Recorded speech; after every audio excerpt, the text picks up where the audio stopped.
I need to tell you about my personal experience in Kenya.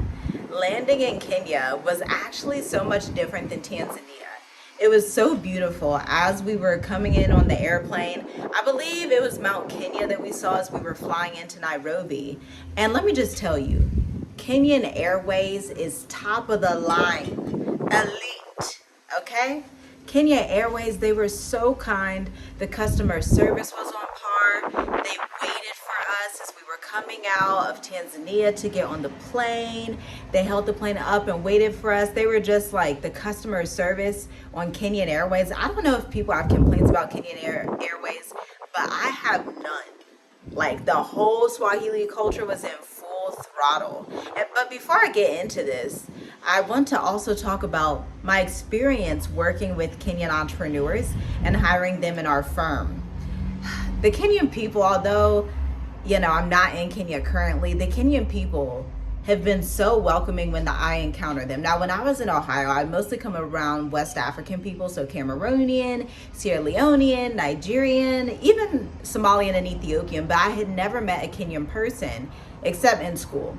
But other than that, I had never really met a Kenyan person until landing in Tanzania and then hiring a Kenyan into our consulting firm that's based in America, okay? And so when I say that they are hardworking, they speak English well, they really are just welcoming, and they tend to understand the diaspora. It's no wonder that you see so many diaspora going to Kenya right now. Then on top of that, just last year, they announced that they're launching a digital nomad visa. And y'all know we are about that digital nomad life. Let me tell you that infrastructure, just from what I've been able to see in my limited scope of not living in Kenya full time, I'm like, Kenya's pretty high on the list. Like, we almost moved there full time. We're like, Kenya's got it going on. They just have it going on. They have so much going for them. Their proximity to Ethiopia, because I love Ethiopian food. But let me tell you what it was like landing in Nairobi for the first time ever. When we landed in Nairobi, it was a little bit cool.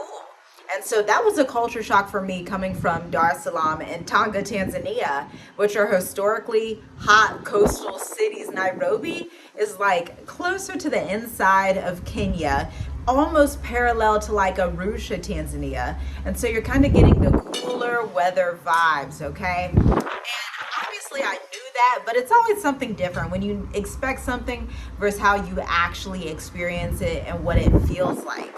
Now, the Kenyan people, once we got off the airplane, they were extremely welcoming, extremely kind, extremely chill and low key. Like, of course they say habari, mambo, how are you, all these things, but they're also just very chill, and there's like, how can I describe it? There's like this nice balance of, yes, I'm welcoming, but also, yes, I also just mind my own business, and I'm glad that you're here, and I'm glad that you're experiencing Kenya in this way.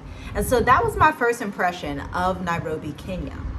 Now, I want to let you know, this was during a layover that we had to Kenya to get to the country we're in now. And in the next video, or maybe in the next few videos, we are going to be letting the cat out the bag to let you know which country we are in and have been in a documentary style video. So like, share, comment, subscribe, and stay tuned because some excellent content is coming your way. But for now, I gotta go because I have to go get my favorite matcha tea. Shalom, shalom.